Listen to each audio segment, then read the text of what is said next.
नमस्कार। हम MA final में कौटिल्य का अध्ययन कर रहे थे। कौटिल्य के बारे में हमने पहले उसके कुछ सिद्धांत और उसके परिचय को प्राप्त किया। तो हम कौटिल्य की अन्य शासकों से जो तुलना है उसके बारे में अध्ययन करेंगे, उसकी चर्चा करेंगे। कौटिल्य की तुलना प्लेटो से भी की जाती है। जैसा कि आप और हमें मालूम है कि कौटिल्य पाश्चात्य भारतीय राजनीति विज्ञान के पिता कहलाते हैं, जबकि कालक्रम की दृष्टि से कौटिल्य से पूर्व मनु का उद्भव हुआ था। उसी प्रकार प्लेटो भी पाश्चात्य भारतीय राजनीतिक विचारक के जनक कहलाते हैं, जबकि प्लेटो से पूर्व सुकरात के प्रमाण और विचार हमें मिलते हैं। इस दोनों के ही मूल में जो कारण है वो ये है कि कौटिल्य और प्लेटो दोनों का ही चिंतन हमें सुनिश्चित रूप में कालक्रम की दृष्टि से और सुनिश्चित और क्रमबद्ध रूप से वैज्ञानिक मिलता है, वैज्ञानिक रूप से संग्रहित मिलता है। इस कारण से हम कौटिल्य और प्लेटो दोनों को ही राजनीतिक चिंतन के विचारक के रूप में देखते हैं।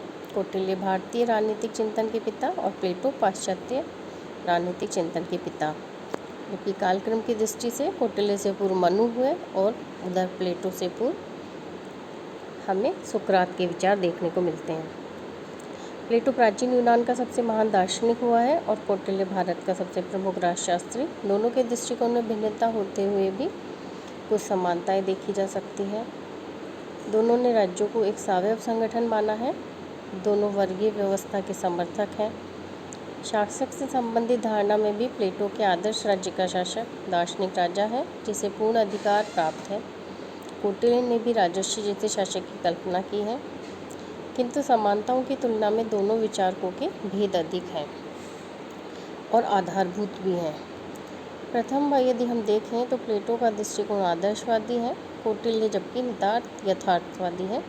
प्लेटो आदर्श की बात करता है और प्लेटो के अध्ययन में हमने ये पाया भी था कि प्लेटो अपने राज्य को पूर्णतः आदर्शवादी बनाना चाहता था। इस कारण उसके जीवन काल में उसकी विचारधारा जो है वह असफल हो गई और अपने ही जीवन के अंतिम काल में उसे उपादर्श राज्य के विचार देना पड़ा, जो कि लॉज नामक उसने अपने ग्रंथ में जिसके विचार उसने दिए हैं। कौटिल्य नितांत यथार्थवादी है।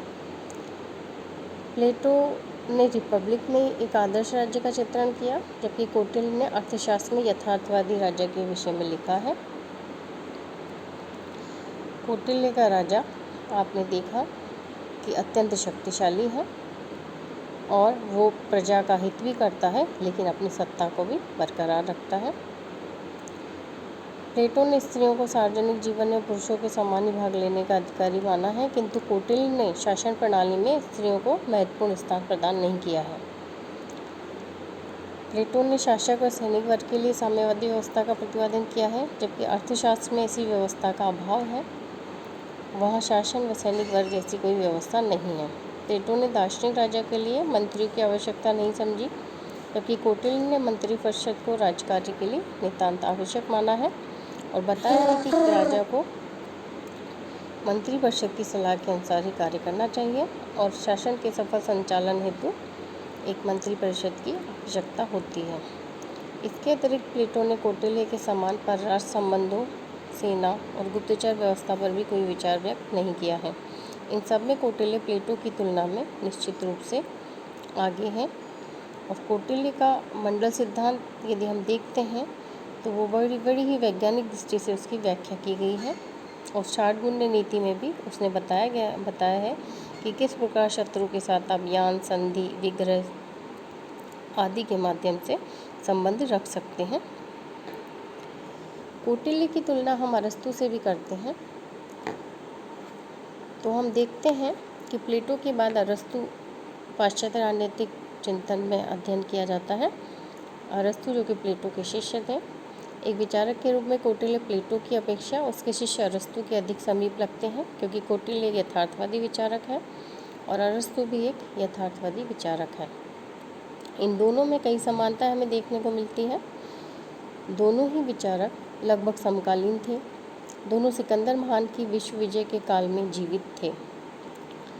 दोनों का ही अपने अपने देश के महान विजेताओं से निकट संबंध था। अरस्तु अलेक्जेंडर महान का शिक्षक रहा था और कौटिल्य मौर्य सम्राट चंद्रगुप्त का महामंत्री था। हमने कौटिल्य के परिचय में ये अध्ययन किया है कि कौटिल्य का घनानंद नामक एक शासक ने अपमान किया था, तभी कौटिल्य ने एक प्रतिज्ञा कर ली थी कि मुझे इनसे बदला लेना है, और इस प्रकार उसका जो सफ़र है वो शुरू हुआ था। कौटिल्य और अरस्तु दोनों ने ही राजशास्त्र को अन्य शास्त्रों की तुलना में उच्च स्थान प्रदान किया है। अरस्तु की पुस्तक पॉलिटिक्स में हमें ये देखने को मिलता है। दोनों विद्वानों ने ही स्वीकार किया है कि राज्य केवल एक संगठन ही नहीं वरन एक सावयव प्राणी है। दोनों ने ही राजतंत्र को सर्वोत्तम शासन माना है। राजतंत्र आप जानते हैं, जहाँ राजा का शासन होता है और राजा सर्वोच्च होता है, सर्वशक्तिमान होता है। इसलिए कभी कभी तो ये भी कहा जाता है कि कहीं कौटिल्य का राजा निरंकुश न हो जाए। लेकिन हमने ये भी देखा पिछले अध्ययन में कि कौटिल्य का राजा निरंकुश नहीं हो सकता, क्योंकि जहाँ कौटिल्य के राजा को असीमित शक्तियाँ दी गई हैं, वहीं कौटिल्य के राजा पर अनेक प्रकार से कई प्रतिबंध भी लगाए गए हैं। और उन प्रतिबंधों के माध्यम से जब राजा कार्य करता है तो वो प्रजा हित में, समाज कल्याण में, राज्य कल्याण में कार्य करेगा, और इस प्रकार वो निरंकुश नहीं हो सकता। दोनों लेखक यथार्थवादी हैं और इनके ग्रंथ इतिहास के अध्ययन तथा वास्तविकताओं पर आधारित हैं। चाहे वो अरस्तु हो चाहे कौटिल्य, दोनों का ध्येय राजकार्य के क्षेत्र में व्यावहारिक सफलता प्राप्त करना है, किंतु दोनों के राजनीतिक विचारों में महत्वपूर्ण अंतर भी है। जैसा कि हमें मालूम है, अरस्तु का आदर्श नगर राज्य है, किंतु कौटिल्य का आदर्श है विशाल साम्राज्य। कौटिल्य एक विशाल साम्राज्य की रचना करना चाहते थे और उन्होंने चंद्रगुप्त को इसके लिए तैयार किया था ताकि एक विशाल साम्राज्य की रचना हो सके। अरस्तु ने अपने ग्रंथ में मुख्यतः राज्य संबंधी सिद्धांतों का प्रतिपादन किया है। कौटिल्य ने अर्थशास्त्र में प्रधान स्थान सरकार एवं प्रशासनिक कला को दिया है। इस प्रकार हम देखते हैं कि कौटिल्य और अरस्तु में क्या अंतर है। इसके अतिरिक्त अरस्तु ने अपने ग्रंथ में अंतर्राज्य संबंधों के विषय में कुछ नहीं कहा है, किंतु कौटिल्य ने इसका विस्तृत विवेचन किया है।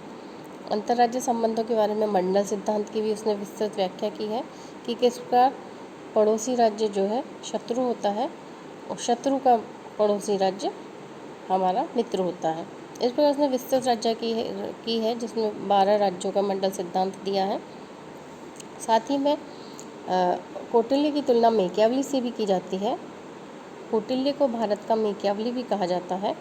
कहा जाता है कि कौटिल्य जो है भारत का मेकियावली है, क्योंकि जिस प्रकार मेकियावली ने शासन एवं कला के माध्यम से साम्राज्य विस्तार की बात कही कि साम्राज्य को विस्तृत किया जाना चाहिए, और मेकियावली ने जिस प्रकार कहा कि कोई व्यक्ति अपने पिता की मृत्यु करने वाले को, पिता के हत्यारों को भूल सकता है, किंतु संपत्ति चोरी करने वाले को नहीं भूल सकता।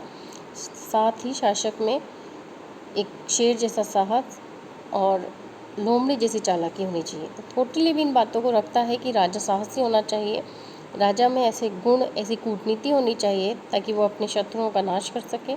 साथ ही उसने आपातकाल में कहते भी हैं कि आपातकाले मर्यादा नास्ति, तो आपत्ति काल में जो है साम दाम दंड भेद की नीतियों का तो अपनाने के लिए कहा ही है। साथ ही में उसने ये भी कहा है कि ऐसी स्थिति में आप अपनी गुप्तचर व्यवस्था के माध्यम से भी कार्य कर सकते हैं और आपत्ति काल में आप कोई भी नीति अपना सकते हैं, उसमें शासक को कोई मर्यादा नहीं रखनी चाहिए। ऐसे इन कुछ विचारों तत्वों के माध्यम से हम देख सकते हैं कि कौटिल्य को मेकियावली की भी समानार्थक रखा जाता है और कौटिल्य की मेकियावली से तुलना की जाती है। और देखा जाए तो उसके राजनीतिक सिद्धांतों के आधार पर उसकी जो व्यावहारिक नीति है, क्योंकि कौटिल्य भी एक व्यावहारिक और यथार्थवादी विचारक है और मेकियावली भी एक यथार्थवादी विचारक है, तो कौटिल्य को मेकियावली के समीप भी रखा जाता है। इसके अतिरिक्त आगे की कक्षाओं में हम कौटिल्य के योगदान के बारे में चर्चा करेंगे कि कौटिल्य का राजनीति शास्त्र में और क्या क्या योगदान रहा है हमारे देश को राजनीतिक विचार में, क्योंकि कौटिल्य को राजनीति विज्ञान का पिता कहा जाता है। तो उनका ऐसा क्या योगदान है जो भारतीय जनता को रहा है, इस विश्व को रहा है और राजनीतिक क्षेत्र में रहा है, ये हम अगली क्लासेज में पढ़ेंगे। तब तक के लिए धन्यवाद। जय हिंद।